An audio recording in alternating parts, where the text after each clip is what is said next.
माँ से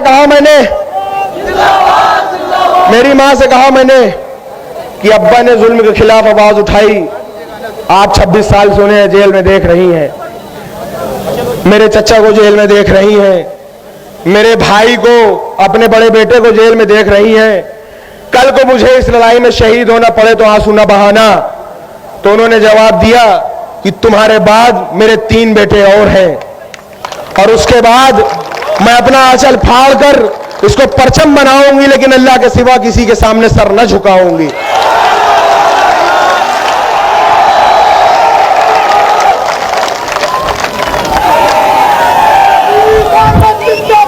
मेरी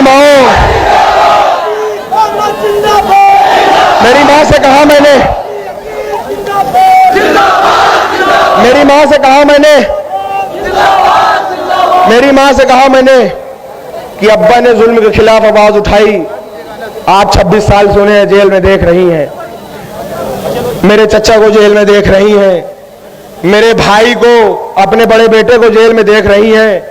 कल को मुझे इस लड़ाई में शहीद होना पड़े तो आंसू न बहाना। तो उन्होंने जवाब दिया कि तुम्हारे बाद मेरे 3 बेटे और हैं, और उसके बाद मैं अपना आंचल फाड़ कर इसको परचम बनाऊंगी, लेकिन अल्लाह के सिवा किसी के सामने सर न झुकाऊंगी। अब जरूरत हमें आपको है कि किसी की दलाली बाजारी न किया जाए, किसी का झंडा ना उठाया जाए। झंडा उठाया जाए तो अपना झंडा उठाया जाए, बात की जाए तो अपनी बात की जाए, किसी और गैर की बात न की जाए। हमारे साथ अगर हक पे चलने वाले लोग हर तरीके से जुड़ने को तैयार हैं, तो हम वो लोग हैं जो हक के लिए जान दे सकते हैं, एक पल को नहीं सोचते। हम उनमें से हैं। आज के बाद ऐसा करिए कि कोई नेता ये न कहे कि जाओ लग जाओ काम करो, नेता ये कहे कि हमारे साथ जुड़ जाइए, काम कर लीजिए। ये ताकत बनाइए, अपने अंदर इकट्ठा होने की ताकत बनाइए। बहुत बहुत गुजारिश है आपसे।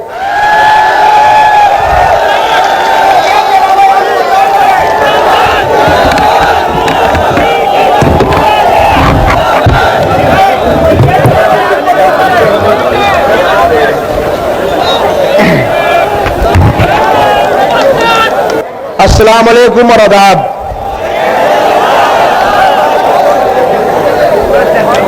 मेरे बड़ों बुजुर्गों, मुझे खुद बड़ा अजीब सा लग रहा है कि मैं आपका कल का बच्चा आकर इस मंच पर एक सियासी भाषण दे रहा हूं। मुझे एक झिझक थी कि जहां पर इतने बड़े बड़े सियासतदान मौजूद हों, जहां मैं अपने बुजुर्गों के बीच में हो जाऊं, वहां पर उनका कल का बच्चा एक क्या भाषण दे। लेकिन जैसा कि मैं एक सियासी घर में पैदा हुआ और बड़ा हुआ, जो कि मैं एक तालिबे इल्म हूं, अभी एक स्टूडेंट हूं, लेकिन सियासी माहौल में रहा। और एक बात कहा जाता है कि मछली के बच्चे को कभी तैरना नहीं सिखाया जाता।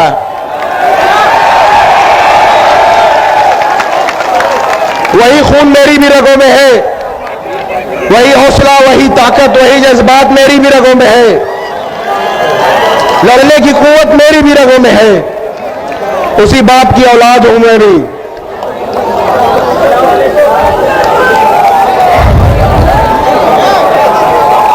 मैं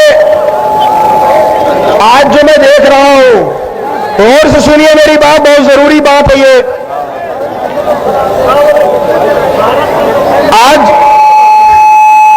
आज इतने दिनों से मैं देख रहा हूं और एक जमाने से देखता आ रहा हूं, और अपने अब्बा से बात करने के बाद, और उन्होंने कहा कि एक लीडर हिंदुस्तान में है, इतना अपडेटेड, इतना हाईली लर्नेड लीडर मैंने अपनी जिंदगी में नहीं देखा।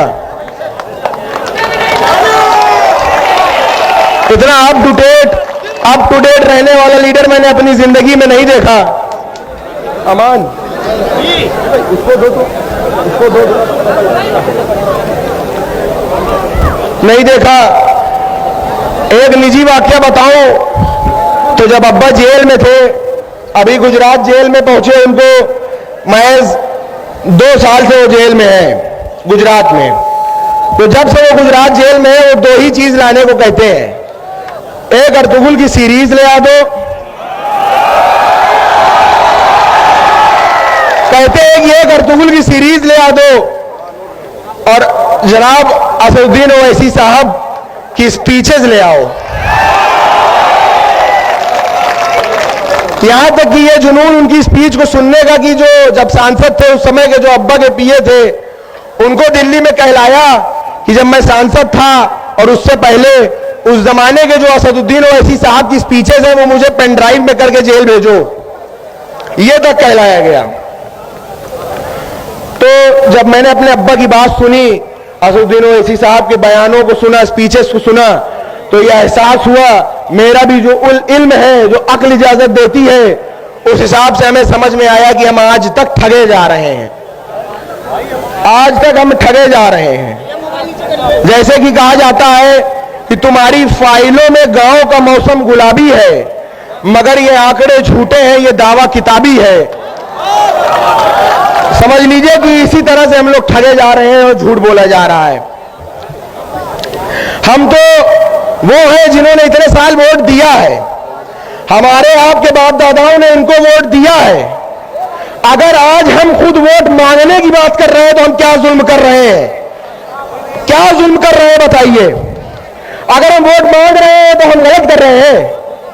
हमारे साथ अगर हमारे हिंदू भाई मुसलमान सब साथ में हैं, हिंदू भाई हैं, सिख भाई हैं, ईसाई भाई हैं, उनको ये पार्टी अगर मौका देने की और उनको हिंदुस्तान को कॉन्स्टिट्यूशन पे चलाने में दखल देने की बात करती है और सबको लेकर साथ चलने की बात करती है, तो अगर हम आजादी के 75 साल के बाद अगर हम अपना हक मांग रहे हैं तो क्या गलत कर रहे हैं। बहुत से लोग यहां उत्तर प्रदेश में और भी जगह हिंदुस्तानों में हमको कहते हैं वोट कटुआ। सुनिएगा, हमको कहते हैं वोट कटुआ। बीजेपी और आरएसएस ने पूरे हिंदुस्तान में हमें कटुआ कटुआ कह के सरकार बनाया है। सेंट्रल में कटुआ कटुआ कह के सरकार बनाया सेंट्रल में, अब ये यूपी में वोट कटुआ कह के सरकार बनाने जा रहे हैं। तो हम चलिए, अगर हम कटुआ कहलाए जाने से कभी शर्माए नहीं, हम कभी नहीं शर्माए, तो वोट कटुआ कहलाए जाने से क्या शर्माएंगे। कहते हैं ये लोग वोट कटुआ, और सबसे ज्यादा तकलीफ तब होती है जब अपने कुछ भाई भी उसी में शामिल हो जाते हैं। हम इधर 22% है 100 में, 100 में हम 22% हैं। यहां कोई 7 है, कोई 8 है, कोई 10 है। हम वोट का समंदर है, वो वोट का नदी और नाला है। हम वोट का समंदर है, वो वोट का नदी और नाला है। तो क्या कभी समंदर को नदी और नाले रास्ता दिखाते हैं? कि नदी और नाले आके मिलते हैं समंदर में, आके ये मिलते हैं हमें, ना कि हम इनसे गुजरते हैं। ये अपने अंदर एक एहसास लाइए, कभी किसी से कम ना समझिए। एक नारा रखिए कि हम पर क्यों कटुओं का नारा है, अरे 100 में 22 हमारा है। हम पर क्यों कटुओं का नारा है, 100 में 22 हमारा है। अगर मैं बचपने की बात करूं कुछ, तो मैं छोटा सा था, सुनिएगा। तो मैं छोटा सा था और स्कूल जाता था पढ़ने, तो देखता था दीवारों में लिखा होता था कि तेल लगाओ डाबर का, नाम मिटा दो बाबर का। और लिखा होता था कि मुसलमानों तुम्हारा स्थान पाकिस्तान या कब्रिस्तान। तो ये मैं सोचता था कि ये किसको कहने की बात कर रहे हैं। मैं स्कूल जाता था तो पढ़ता था कि बाबर तो एक राजा था, औरंगजेब एक राजा था, ये किसको इशारा करने की बात कर रहे हैं। बाद में मुझे एहसास हुआ कि ये हमें इशारा करते हैं।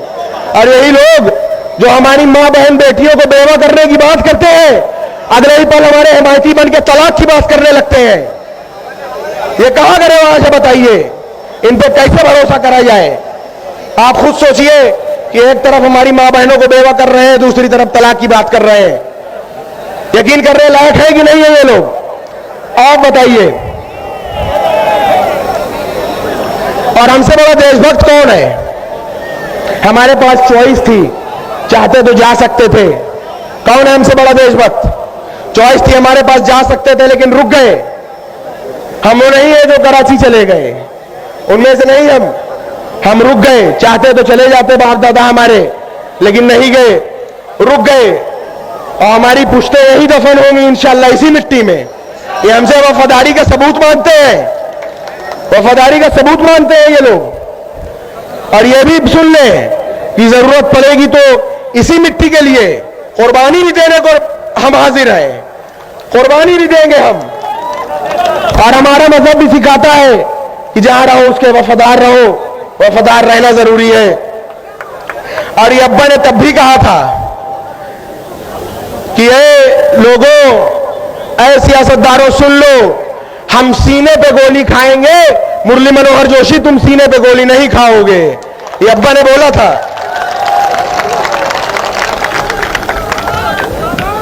सन 89 से सन 89 से तारीख है कि आज तक किसी दंगे की वजह से, दंगे की आग के वजह से इलाहाबाद के आसपास का घर कभी किसी ने जलाया नहीं। ये तारीख गवाह है खुद में कि हमारे वालिद जब से विधायक बने तब से किसी दंगे ने किसी के घर को जलाया नहीं। आखिर जब घर जलाना हुआ तो सबसे पहले हमारा घर जलाया, हमारा घर तोड़ा, हमारा घर पूरा तोड़ के एक कर दिया। और ये तोड़ के ये हौसला तोड़ना चाहते हैं, इस बात को समझिएगा। ये कुछ कर ले, इन्होंने घर हमारा भले तोड़ा लेकिन उन्हें हमारा हौसला नहीं तोड़ा, हमारी हिम्मत नहीं तोड़ी। वो बस एक ईंट की दीवार ही पहचान पाएंगे, बस न बसा न पाए एक घर जो वो घर के जान पाएंगे। हमारे हौसले की छांव में एक शहर बसता है, मेरे बच्चों को भी टूटी छतों का डर नहीं होता। तुम उन लोगों के साथी हो कि जिनके अनगिनत घर हैं, मैं उन लोगों का साथी हूं कि जिनका घर नहीं होता। हमारा वक्त आएगा, सुनो सच्ची कहानी है, हमारा वक्त आएगा, सुनो सच्ची कहानी है। हमारे और बदले की रिवायत भी पुरानी है। तैयार रहना कि एक एक ईंट जिस हाथों ने गिराई है, तैयार रहना कि एक एक ईंट जिन हाथों ने गिराई है, एक एक ईंट उन्हीं हाथों से वापस लगवानी है।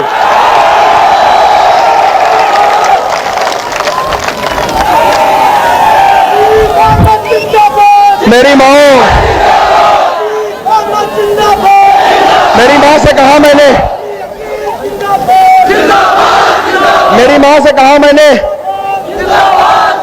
मेरी माँ से कहा मैंने कि अब्बा ने जुल्म के खिलाफ आवाज उठाई, आज 26 साल से उन्हें जेल में देख रही हैं। मेरे चचा को जेल में देख रही हैं, मेरे भाई को, अपने बड़े बेटे को जेल में देख रही हैं। कल को मुझे इस लड़ाई में शहीद होना पड़े तो आंसू न बहाना। तो उन्होंने जवाब दिया कि तुम्हारे बाद मेरे 3 बेटे और हैं, और उसके बाद मैं अपना आंचल फाड़ कर इसको परचम बनाऊंगी, लेकिन अल्लाह के सिवा किसी के सामने सर न झुकाऊंगी। अब जरूरत हमें आपको है कि किसी की दलाली बाजारी न किया जाए, किसी का झंडा न उठाया जाए। झंडा उठाया जाए तो अपना झंडा उठाया जाए, बात की जाए तो अपनी बात की जाए, किसी और गैर की बात न की जाए। हमारे साथ अगर हक पे चलने वाले लोग हर तरीके से जुड़ने को तैयार हैं तो हम वो लोग हैं जो हक के लिए जान दे सकते हैं, एक पल को नहीं सोचते। हम उनमें से हैं। आज के बाद ऐसा करिए कि कोई नेता ये न कहे कि जाओ लग जाओ काम करो, नेता ये कहे कि हमारे साथ जुड़ जाइए, काम कर लीजिए। ये ताकत बनाइए अपने अंदर इकट्ठा होने की। ताकत बनाइए। बहुत बहुत गुजारिश है आपसे कि इस संगठन को मजबूत करिए।